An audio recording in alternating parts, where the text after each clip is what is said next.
guys, welcome back to my channel. I've got a smile on my face because today is a very happy day. So I'm gonna be doing Skinny Girls on Transit season 6 episode 7. It's a series on YouTube from Danny TV. So if you're looking for something to while away your time, you can head over to Danny TV and get yourself updated. They have so many series going on there, but Skinny Girls on Transit is my show. So I'm going to be doing a review of it. So it started off from where it ended last week, where the police arrested the boy that they met with a car. So his mother came to bail him up. A woman cannot post bail. That was what the police said. And it was interesting because I didn't know that in Nigerian constitution a woman can't post bail. I didn't know that. That was my first time actually hearing it. It was interesting. And that's one thing about Danny TV, like they educate you on stuff. But I'll look it up. I don't know, it's surprising to know that in Nigeria, me being a woman, I'm at disadvantage, because if anything happens to any, let's say my family member or any loved ones, I can't bail them because I'm a woman. Oh, it's like disability. That's not cool. I didn't know that. Oh, no, that's gender discrimination.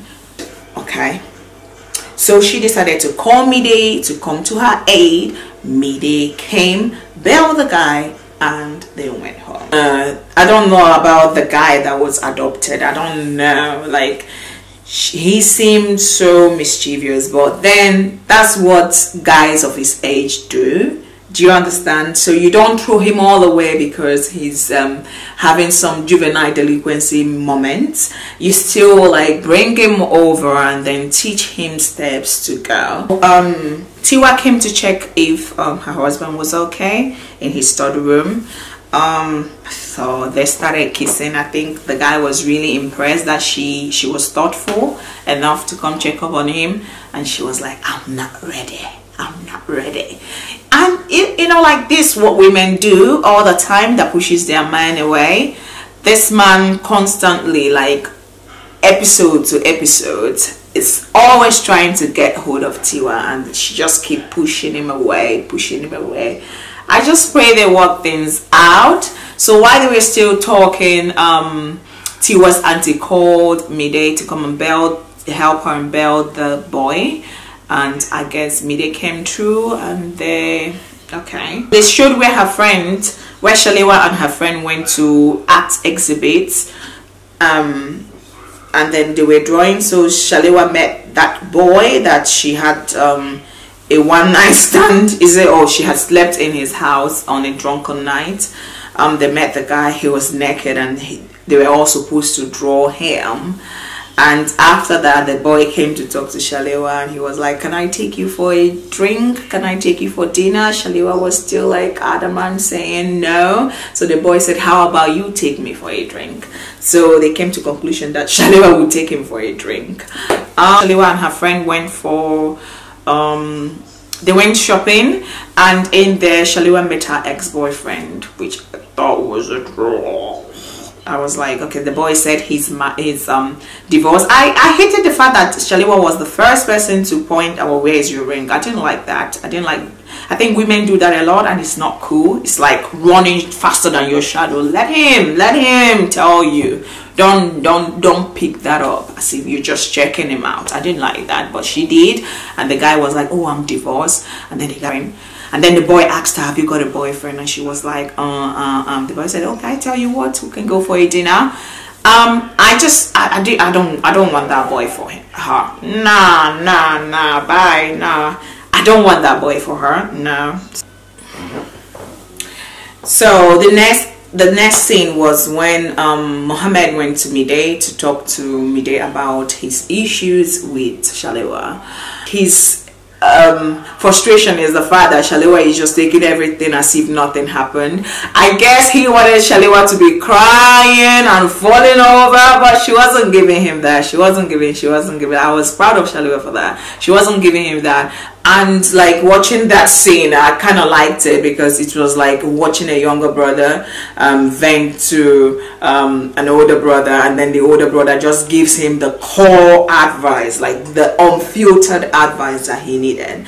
And then like Mide was saying to Mohammed, like, family is everything. Like, with the family not liking Shaliwa, is he gonna spend the rest of his life trying to convince them to like Shaliwa? Do you understand? Like, when he wanted to marry Tiwa, his family was against it, but he stood his ground. So would Mohammed do the same thing as pertaining Shaliwa? And he had no words. He had no words. I really like that conversation. Maybe I did it on purpose. No, it's true now. Maybe I did it on purpose. Maybe I actually, maybe Farida was actually entering my eye. Poor Mohammed. So he said maybe Farida was entering his eyes. He didn't know that. It was just so funny in the moment. But you know, like when you do something that you're not proud of and you're beating yourself up over, and that's the situation that he's into. He just felt like he ruined something beautiful between him and Shaliwa. But what Mide was saying to him was just the core truth. It's not about the cheating, it's about other things, you know, relating their relationship. Like, where do they go from there? His family is not into Shaliwa, and he's now making these mistakes of sleeping with Farida, the person that his family wants him to marry. So like, where do they go from there? So I don't know. Mohammed is a great man. Like, it takes strength to admit your wrongdoings, and he's just been doing this. He's just been admitting his wrongs, and he was the one who said the truth. Like, Shaliwa didn't catch him cheating. He actually told Shaliwa what he did in secret. So kudos to Mohammed. He's a great guy overall. I just feel like it takes strength to be vulnerable. You know, he's quite vulnerable now, and he's admitting his wrongdoings, and he's saying, I'm sorry, and it takes strength. So, one for the road for Mohammed. One for the road. Everybody just going to Mide for their trouble, but this guy is just going through a lot, and he's just carrying so much, you know. It was really refreshing to watch Mide give him more advice. No, he's been that road, so he knows what he's talking about. It was really nice. I liked it. I liked it. So they showed where Tiwa was in her office, and then this lady walked in. I think it's Mide's friend walked in, telling her, oh, don't beat yourself up over your situation or what you're passing through. And that's like African thing. Like, everybody think they can give you advice anytime, unsolicited advice. And I'm like, oh, here we go again. Now Tiwa is gonna have problem with her husband talking to his friend. It's just gonna be a problem now. But Mide walked in, and she was like, oh, you've been speaking to your friend about my situation. And Mide was like, no, Tiwa, it's not that way. I'm glad she took it well. Like, I thought she would have frustrated Mide over that. So they showed where Shaliwa went for dinner. Okay, where Shaliwa was in her car, and then she was thinking about going for the dinner. She was like, okay, it won't hurt. I mean, I'm a single lady, I can go for dinner and stuff. And then they showed where she was actually having a dinner with the guy that she had a sleepover in his house on a drunken night. And then they were talking. She seemed really fine. She seemed into the guy. They're having a good conversation, and they're laughing. So let's see where that will lead. So this is where this episode ended. I just feel like the episode is just too short, and then they do something about it. It's just becoming too short, but it's very interesting. Thank you for watching. If you've enjoyed this, do not forget to thumbs up, subscribe, leave your comment below. Next Friday, I'll be here to do the review again, and hopefully I'll come on time. So immediately the thing is finishing, I'll just drop my review. Okay, thanks for watching. Bye.